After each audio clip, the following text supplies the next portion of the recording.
নদী চলে। আমাদের পাড়াতে যেরকম ড্রেন খাল এগুলো থাকে কলকাতায়, এখানে জায়গায় জায়গায় নদী। এই যে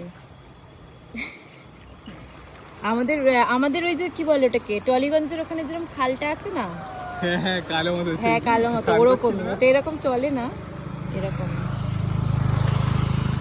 পাড়াতেই নাকি চা বাগান নেই, যা চা বাগান চলে এসেছে।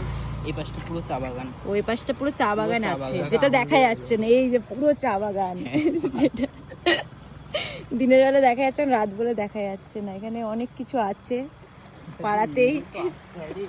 কালকে বিকালবেলা ট্রেন করতি, চা বাগান দেখাতে এনেছে, এই যে পুরো অন্ধকারে আমরা চা বাগান দেখতে পাচ্ছি। কি দেখবি তুই, দেখবি পুরো হাঁটতে গেছে, দেখবি এই যে বেরিয়ে চলে আসে। এইদিকে চা বাগান, এদিকে নদী, সব আমরা দেখতে এসেছি, চরণ দেখাচ্ছে। মানে নিশ্চয়ই হাঁটতে গেছে লাইট। এই যে কি বড় কেন্ন,